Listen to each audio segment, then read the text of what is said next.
I'm imagining several of you are on your cell phones, and if you would please make sure you can either mute those or avoid talking out loud to anyone in the room with you while the presentation's going on. That will help everybody enjoy this evening's presentation.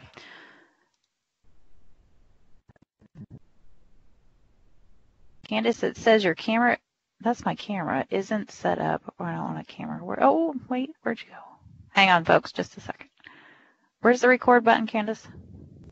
Those 3 dots in the bottom right, hit that. Oh, thank you. Yeah. Got it. Okay. Well, good evening, everyone. My name is Jennifer Fishburn, and I'm going to be presenting spring flowering bulbs for you this evening. I am a University of Illinois Extension horticulture educator serving Logan, Menard, and Sangamon counties. I wanted to let you know that many of the pictures that you'll see this evening's presentation I have taken, but I have borrowed a few from Martha Smith, a fellow horticulture educator, and I'm using a picture permission from Brent and Becky's bulbs. As we go throughout this presentation, for discussion purposes, a bulb refers to an underground fleshy storage structure, and a bulb is a plant that will store its complete life cycle in an underground storage structure. So this is what we will all have come next spring in our yards. Okay, just kidding. This picture is compliments of Martha Smith. She had the pleasure of taking this photo while she was in Holland. And in this photo, we can see the orange is Fritillaria imperialis, which is top tulips and daffodils and hyacinths. And what is really great about spring flowering bulbs is they're one of the first signs that spring is coming, and we can purchase our bulbs in different types so that we can have something blooming from February till June. As far as where we're going to put bulbs in our landscape, they don't require a lot of space, and the foliage will fade come summertime. So they're typically, you'll want to put these in the middle of a garden. The smaller ones can go along the edge, but the ones that'll bloom later in the season, you'll want to put those in the middle so that you can camouflage that foliage. These do great in groupings in a perennial or annual flower garden. They look great among ground covers and hostas. And they can also be naturalized into a grassy area. Do keep in mind, I've seen some really beautiful, spectacular displays of some of the smaller bulbs planted right in the lawn, but you will need to avoid mowing until the leaves of the bulbs have yellowed. So what might be some sources for your spring flowering bulbs? They're actually in the stores right now. You can purchase them at your local garden centers or nurseries. They usually offer a pretty nice selection and often carry quality bulbs. The nice thing about purchasing from a local place is you're supporting local, but also that you can actually see the bulbs and what you're purchasing. And sometimes they'll carry even individual bulbs. If you purchase from a hardware store or a farm store or your retail stores, they often carry these in quantities of 5, 15, 25, 50, larger quantities. And many times when they're in the bulk type bags, they're going to be of smaller bulbs, which you'll just get a little bit smaller flowers from those. Typically, you can still get decent quality, but they're going to be smaller. Another great source is mail order. This is where you're going to find the biggest selection and most variety. The drawback about mail ordering is that you can't see the bulbs, so you might not know about that company. I would suggest talking to other gardeners or looking up online reviews before placing an order online. but there are a lot of great companies that you can select from by perusing the internet. So you have your spring flowering bulbs, you get them in hand. What are you going to do with them? The best thing to do is to get them planted as soon as possible. Late September, October is a great time to be planting our spring bulbs. You're going to want to plant these in a full sun to part shade location. So you may be looking right now at some of your deciduous trees saying, well, maybe that's too much shade. But keep in mind that come springtime, the trees will not have leafed out yet, and they will be great spots for putting some of your bulbs. The bulbs that you see in this picture here are actually planted below two pretty good sized trees, but they'll receive full sun while they're in flower and until the foliage starts to fade. Most soils are suitable for bulbs. You do want a spot that will provide good drainage, though. Soggy soils are not a good site for your bulbs. Your optimal soil pH is going to be from 6 to 7. If you have a high clay content soil, you can try to improve that by adding compost or organic materials at the time of planting, working that into about the top 12 inches of soil and working that back into the planting holes. You do want to avoid planting under evergreens, as those will block the sunlight year-round. So selecting your bulbs. When you're at the store, how do you know what you're buying is a good quality bulb? If you can, hopefully you can touch them. Select firm bulbs. Make sure they don't have any cuts, soft spots, rotting spots, or blemishes on them. The picture that you see on the top right shows a nice example of daffodil bulbs and what they're going to look like.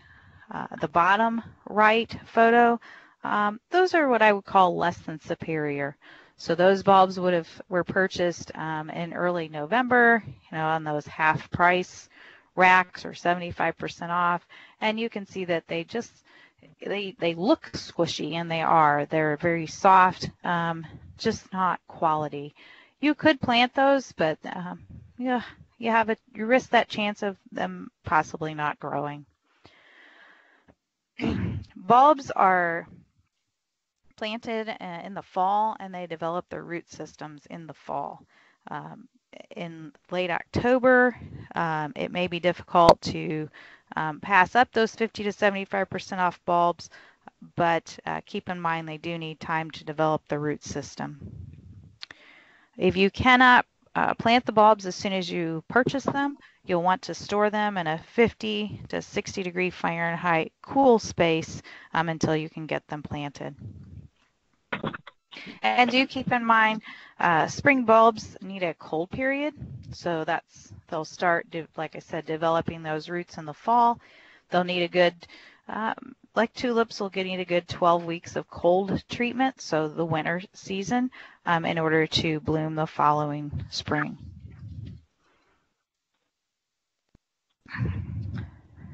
So how are you going to plant your bulbs? You could use a spade. You could use a bulb auger. Trowels for smaller bulbs work great. And usually the next question is, how deep do I plant them? If you're not certain, a general rule of thumb is going to be to plant them 2 to 3 times as deep as the bulb is tall. And the next question that folks ask about the bulb is, which side is up? On some bulbs, such as daffodils and tulips, it's very obvious. You're going to actually see the root plate on those. Sometimes you'll see a few dry roots hanging from them, and the root plate's going to go down, and the nose of the bulb is going to go up. At planting time, it's a good idea to water after planting. That will help firm up the soil around the bulbs. Do keep in mind when you water that you need to make sure you're watering to depth of where the bulbs are. So if you're planting smaller bulbs at about 3 to 4 inches deep, that's usually not too difficult to do. But if you're planting them at 8 inches deep, you do need to make sure you allow that water to soak in. Also, I should have mentioned at planting time, you'll want to make sure that you add some bone meal or superphosphate with the soil in the lower part of the planting holes, so next to the bulbs. Keep in mind that phosphorus type fertilizers move very little once they're applied to the soil, so you'll want to incorporate that into the planting hole. Also, it's a good idea to mulch your bulbs. That will help keep a more even soil temperature throughout the winter, and you'll do so at about 2 to 3 inches deep on the mulch.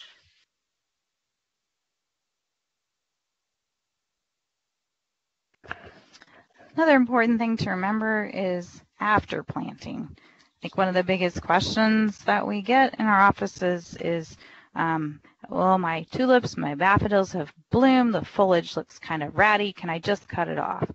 And the answer is no. You want to allow that foliage to turn to a yellow color and start to die back before you remove it.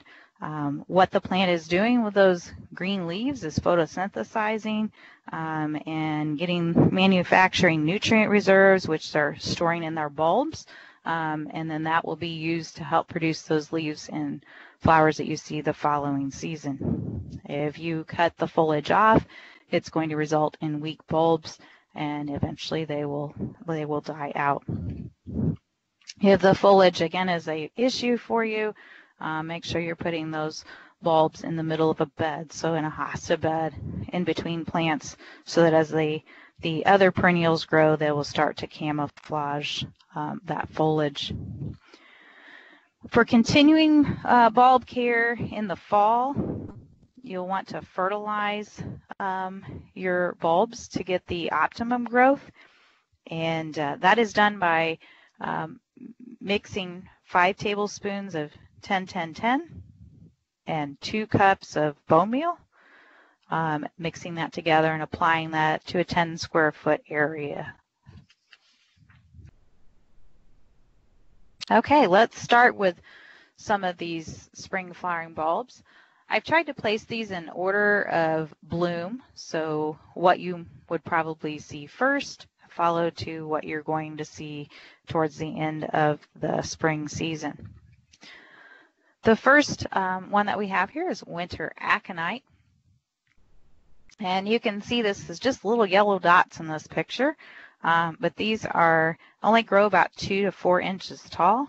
They're one of the first signs of spring. And they have a bright buttercup yellow flower.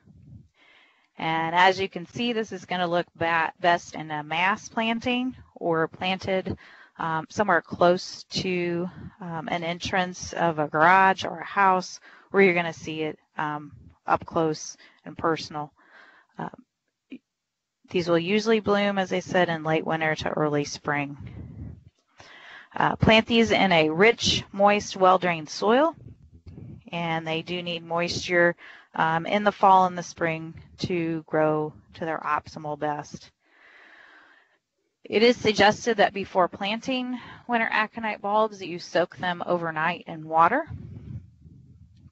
And these are a bulb that will self-sow easily. So if you leave the flowers on the plants, they can create seeds, which then means you'll just end up with more bulbs and yellow flowers over time.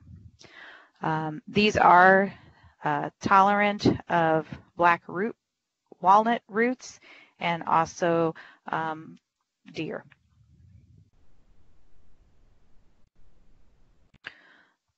What a beautiful sign that spring is coming. Snowdrops. As the name indicates, this looks like a little drop of snow. These will only grow about 5 to 8 inches tall. In the upper right corner there, you can see a picture of the bulbs and their scale. So they're a little bit smaller than a quarter. They'll bloom in late winter to early spring. And as with the winter aconite, these are planted about 3 inches deep and about 3 inches apart. You can see here the milky white nodding flowers. Their petals, if you look at them closely, look like small, tiny spoons. And these will grow very nicely under a deciduous tree area.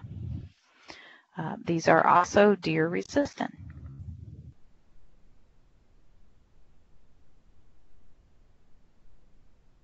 Crocus. I think this is the one that most of us are going to associate with spring is coming. Crocus are very common in many gardeners' yard, and they're one of the smallest flowering spring bulbs that we have. They grow about 3 inches tall. As we can see in the picture, they come in flower colors of yellow, purple, whites, and then striped. So you can have a little bit of a multicolor going on, or solid colors as well. Interesting little bit of trivia, crocus flowers will close up at night and then reopen in the morning.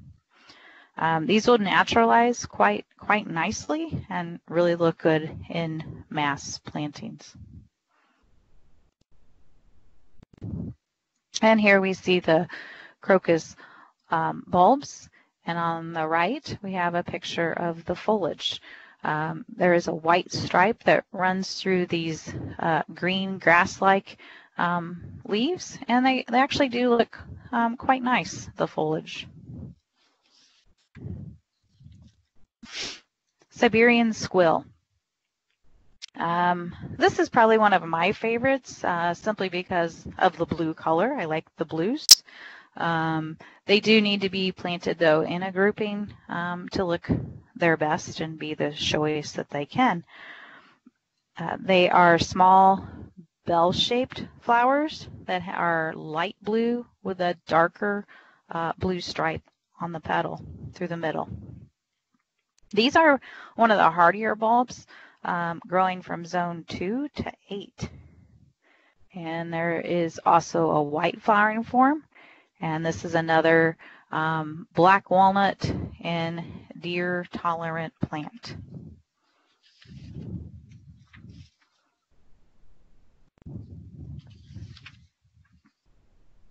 I think another small attractive spring bloomer, this is Squill, and it will bloom in early spring. Grows well in a well-drained soil with moderate fertility, growing about 3 to 5 inches tall. The petals appear to be a pale blue to almost a white with a very distinct dark blue center stripe. These are best planted again in masses and will naturalize easily. And there's a really nice close-up. As you can see with all of the ones that we've discussed so far, they really are going to be viewed best in masses or planted at the front of a garden bed, or where you might enter your home each day, that you will be easy, it'll be easy to see them. This is Iris reticulata, or also called netted iris. This is a zone 5 to 9 plant, blooming in early spring. The bulbs are planted 3 inches deep and about 3 inches apart. This is a flower that will come out a bluish color and then fade to a dark purple with a golden stripe on the falls. The foliage is a narrow grass-like leaf that will grow to about 8 inches tall. And here, if we look in the bottom left, we can see how the flowers fade to that darker purple, as also you see on the right picture there as well. And many times you'll see the flowers come up almost before the foliage does and open.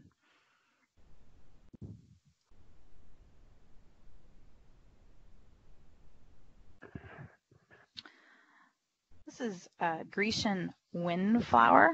Find it kind of interesting that this plant grows best when it's sheltered from the wind.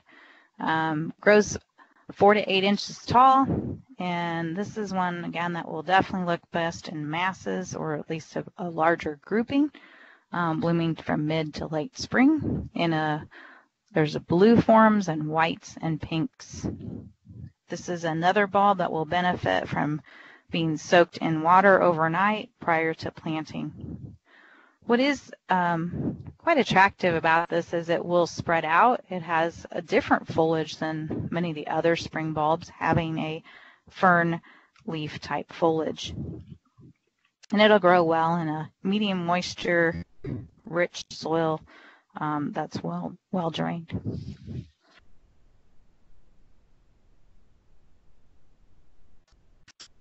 Here we have Grape Hyacinth. I consider this to be one of the what I call old-fashioned, kind of along with Crocus and Daffodils and Tulips. One that you'll see in a lot of older landscapes. Just has a beautiful flower cluster that looks like a bunch of grapes, as the name indicates. There are also white and yellow flowering forms of Grape Hyacinth. This one naturalizes very nicely, and it is tolerant of deer, black walnut, and drought, which is a nice plus. And each of the small bell-shaped flowers has a white tipped line around the bottom of it, if you look closely. And here we see it in a nice little mass. This photo here is compliments of Martha Smith. She was able to take these photos. And here we have the river of Grape Hyacinth, edged with daffodils and tulips.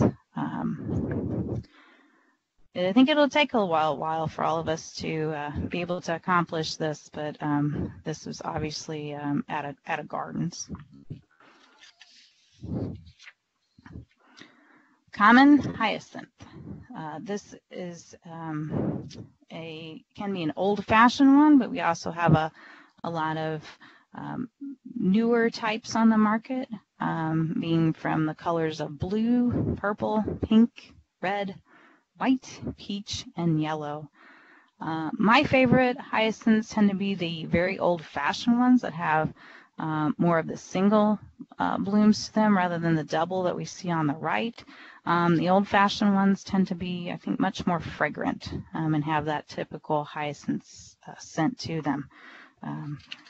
But another great mid-spring flowering bulb.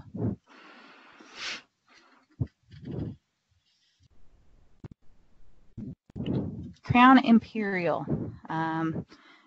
So I've mentioned up till now that you'll want to plant these bulbs somewhere close to your porch or your decks, or somewhere that you'll see them close up. Crown Imperial is one that I think is an absolutely beautiful plant, but one that I'd probably put towards the back garden, somewhere you could see it nicely from a little bit of a distance. Crown Imperial will grow 3 to 4 feet tall, but all parts of the plant have a slight skunk fragrance, and consequently probably not what you want to put right next to the front door. They bloom in mid-spring and have a planting depth of about 6 inches. And their flower colors, as you can see here, it is a bell-shaped flower that hangs down, and there are orange forms, red ones, and yellow ones. And then on top of it, you can see it looks like a tuft of pineapple-like leaves on top of it. And depending on the ones that you purchase, again, they will grow 3 to 4 feet tall. So a rather nice statement in the landscape. The biggest tip I can give you on this plant is, if you can see the bulb there on the left picture, you can see that it has an indentation where the stem like a stem hole in that bulb. Plant these bulbs on their sides to prevent water from pooling into the hole where the stem is. If the water pools in there or moisture pools in there, you will end up getting bulb rot. And this is one that we recommend that you do not disturb the bulbs once they're planted. They will do better if they're undisturbed, and this is one that will benefit from winter mulching. Since this is a larger bulb, as you can see in the photo here, you're going to plant this 6 inches deep.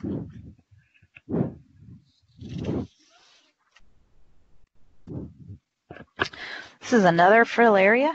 This one's called Snake's Head Fritillaria, also called checker lily or guinea hen flower. The foliage is a bit different on this one, but you still have the solitary drooping bell-shaped flowers, and they are checkered reddish brown, purple, white, and combinations thereof. The foliage of this plant will grow to about 15 inches tall, and it will bloom in late April to May timeframe.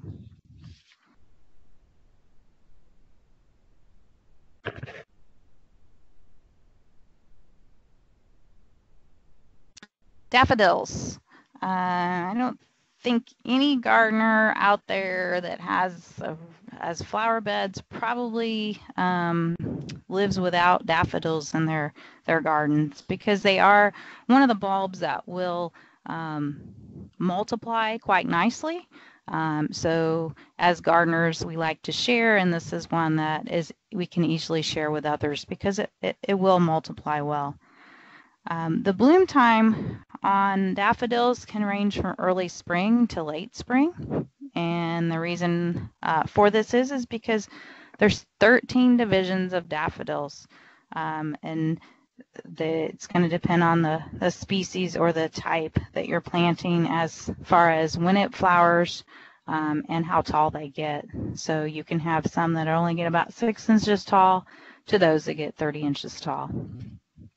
With your larger daffodil bulbs, you're going to plant those about 6 to 8 inches deep, but those that might only grow to about 6 inches, those are going to be the 3 by 3 spacing, 3 inches deep and 3 inches apart. The flower colors are going to range from white, yellow, orange, pink, and as we see on the photo on the right, a bicolor flower. These are typically going to be trumpet-shaped cup flowers, either a small cup or a big cup with 6 petals. Some of the daffodils are fragrant. I have a few that are multiple, so a cluster of flowers when they bloom, and they're extremely fragrant. Daffodils are tolerant of deer, rabbits, clay soils, black walnut, and drought resistant. What more could you ask for in a flower? This is one, though, that many gardeners will comment about the late spring ones, the foliage hanging on for a while. So again, plant this mid-border, maybe back of a bed where other perennials or annuals can help camouflage that foliage till it dries. So we can see here, again, the variety of flower colors that are available in daffodils. Tulips. Tulips, there's 15 divisions, so they are divided by flower shape or their origin. Again, with so many divisions, the bloom time and height is going to vary a bit. They will bloom from early spring to late spring and grow anywhere from 6 inches on up to a couple of feet. The flower color, there are all colors except true blue. One of the things about tulips, though, is they tend to decline starting in their second year. So many gardeners will treat these as annual bulbs and plant new ones each season. One thing you can do to help prolong the bulb is to make sure you remove the dead flowers, the spent flowers, and that will prevent the seeding. If you allow them to form the seed heads, that will decrease the bulb size as they'll put more energy into producing the seeds. This one is one of the ones that mice and voles will eat. So if that's a problem in your area, you'll know why they're not coming back. This photo here shows you the variety of colors and the variety of petals, being that they're rounded or pointed.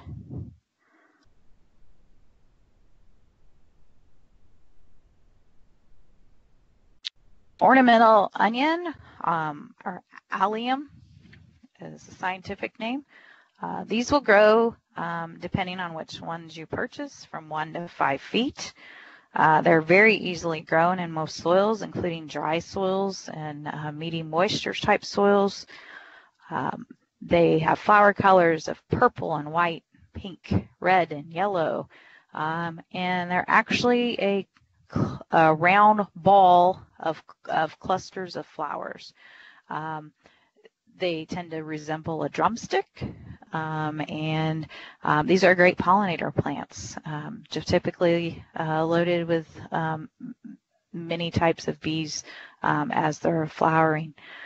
This is one that you can do one of two things after they're done flowering and starting to fade, and one is you can use this flower stalks as dried flowers. You can leave them for ornamental interest in the garden, but do keep in mind some of them will self-sow, so if that would be a problem for you, you'll want to remove the flowers to prevent unwanted seeding.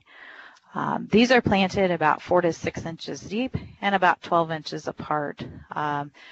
Some of your ornamental onions actually can produce flower heads that are a good 6 inches across and quite attractive, such as the one that we see here.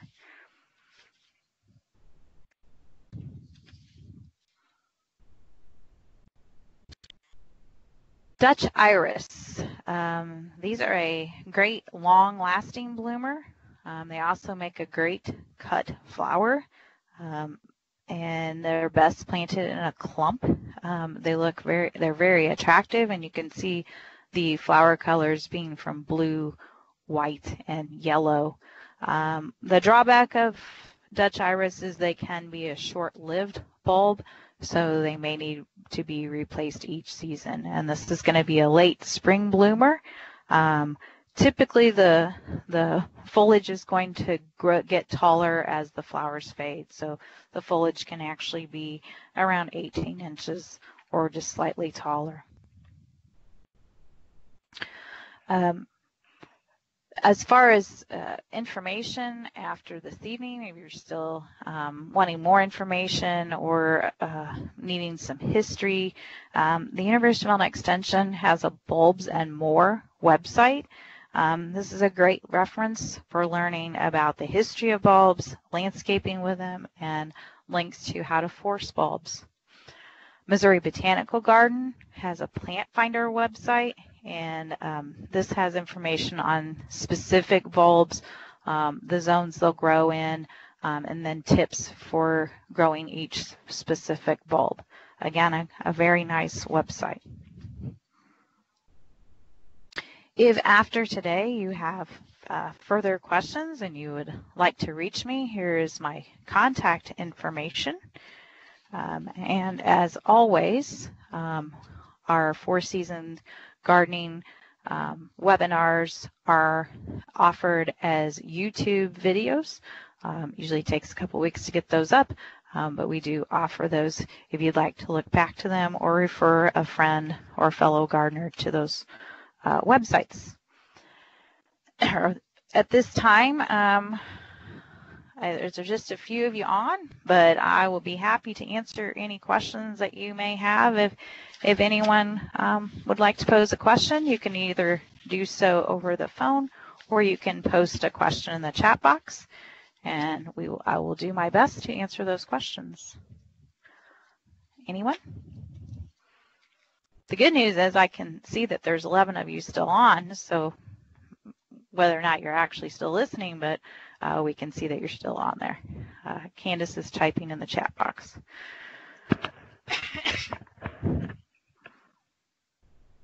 All right, any questions? Well, I will hang on for a couple more minutes. If anyone does have a question, I'll be happy to answer that for you. If not, thank you for joining me this evening, and I wish you all happy gardening, and please go out and buy some of those spring bulbs.